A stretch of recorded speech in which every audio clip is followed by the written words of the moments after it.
सिंधु नदी के किनारे बसा छोटा सा गांव था, नाम था कालापुर। गांव के ठीक बाहर जंगल की ओर एक पुरानी हवेली जैसी इमारत खड़ी थी, जिसे लोग भूतों वाली चक्की कहते थे। सालों पहले वहां एक बड़ी आटा चक्की चलती थी, लेकिन अब सिर्फ जंग लगी लोहे की मशीनें, टूटी हुई लकड़ी की बाल्टियां और धूल से ढकी दीवारें बची थीं। गांव वाले रात को उस तरफ मुड़कर भी नहीं देखते थे।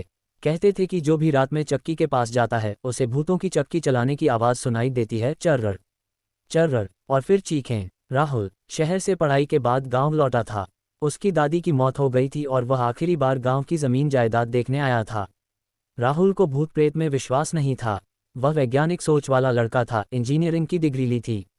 दादी की वसीयत में एक लाइन थी, चक्की की ज़मीन मत बेचना, उसमें हमारा राज है। राहुल ने सोचा, शायद दादी ने कोई खजाना छिपाया होगा। वह रात को ही चक्की की ओर निकल पड़ा। चांदनी रात थी, लेकिन हवा ठंडी और सन्नाटे वाली। चक्की का दरवाज़ा खुला पड़ा था, जैसे किसी ने इंतज़ार किया हो। अंदर घुसते ही पुरानी चक्की की महक आई, गेहूं की, मिट्टी की और कुछ सड़ांध वाली। राहुल ने टॉर्च जलाई। दीवार पर पुरानी तस्वीरें लगी थीं। एक बूढ़ा आदमी चक्की चला रहा था, उसके पीछे एक औरत और बच्चा। तस्वीरें धुंधली हो चुकी थीं। अचानक टॉर्च की रोशनी में कुछ चमका। फर्श पर एक पुराना लॉकेट पड़ा था। राहुल ने उठाया। अंदर एक तस्वीर थी, एक औरत की, जिसके चेहरे पर डर था। तभी चक्की की धुरी से आवाज़ आई, चर्रर चर्रर, जैसे कोई अनदेखा हाथ उसे घुमा रहा हो। राहुल चौंक गया। कोई नहीं था, हवा भी नहीं चल रही थी। उसने पीछे मुड़कर देखा, दरवाजे पर एक काला साया खड़ा था। लंबा, पतला, आंखें लाल। साया धीरे धीरे अंदर आया। राहुल भागा, लेकिन दरवाज़ा बंद हो गया।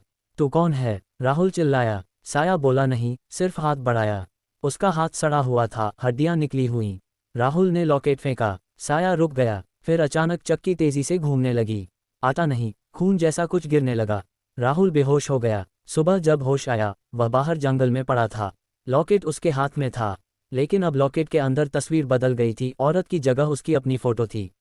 राहुल समझ गया, ये चक्की कोई साधारण चक्की नहीं, ये भूतों की चक्की है, जो इंसान की जिंदगी पीसती है। लेकिन राज क्या था? वह दादी से पूछना चाहता था, लेकिन दादी तो मर चुकी थीं।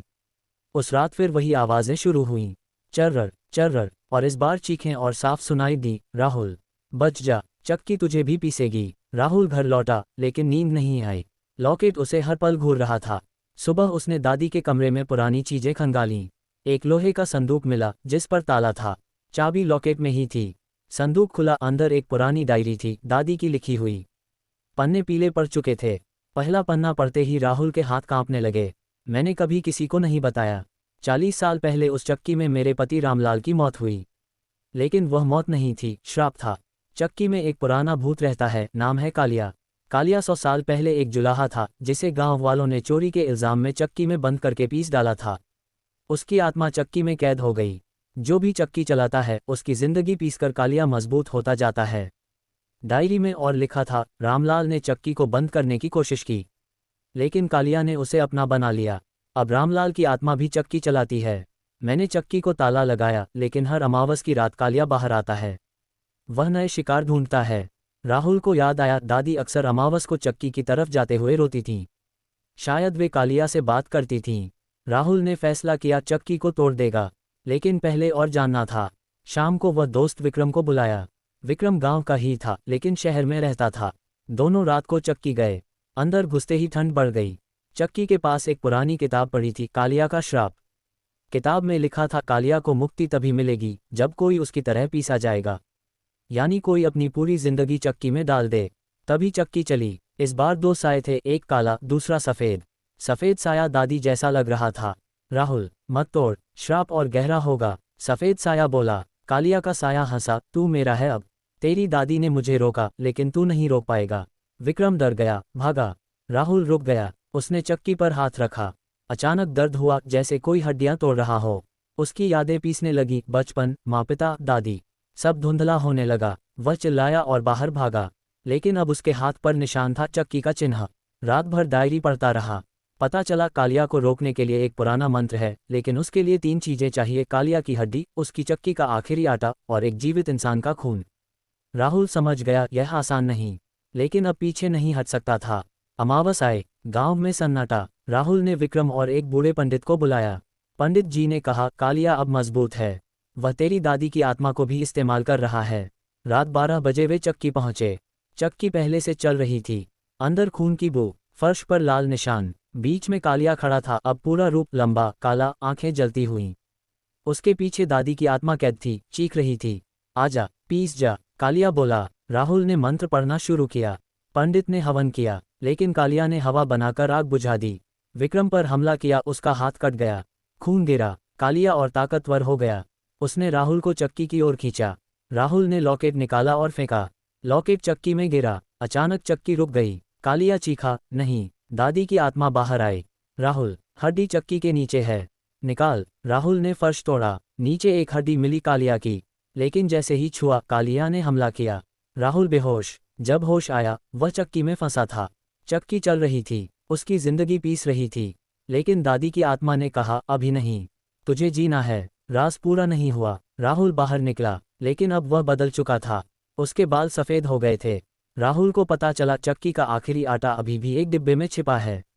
वह डिब्बा दादी ने गांव के मंदिर में छिपाया था। राहुल मंदिर गया। वहां पुजारी ने बताया, वह आटा नहीं, जहर है, जो खाएगा कालिया बन जाएगा। राहुल ने डिब्बा खोला, अंदर काला आटा, लेकिन जैसे ही छुआ, कालिया प्रकट हुआ। इस बार पूरा गुस्से में, तू मेरा बन जाएगा। लड़ाई हुई। राहुल ने आटे को आग में डाला, धुआं उठा। कालिया कमजोर हुआ, लेकिन उसने राहुल को चक्की में धकेल दिया। चक्की चली। राहुल चीखा, लेकिन उसने मंत्र पढ़ा, कालिया मुक्त हो जा। चक्की रुकी। कालिया चीखते हुए गायब हुआ, लेकिन उसकी आखिरी बात, मैं वापस आऊंगा जब कोई नया शिकार आएगा। राहुल बाहर निकला। चक्की टूट चुकी थी, लेकिन राज अभी बाकी था। राहुल को पता चला कालिया असल में दादी का भाई था। गांव वालों ने गलत इल्जाम लगाया। दादी ने उसे बचाने की कोशिश की, लेकिन असफल।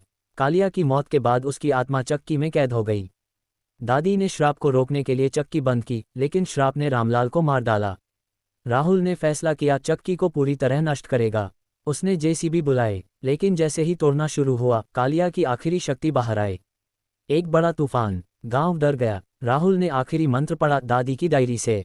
उसने अपना खून चक्की पर डाला, मैं तुझे मुक्त करता हूँ, लेकिन बदले में चक्की नष्ट हो।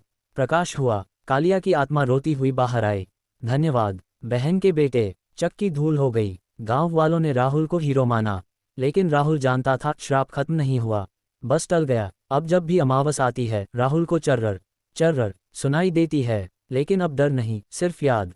कहानी खत्म, लेकिन रहस्य शायद कभी न खत्म हो।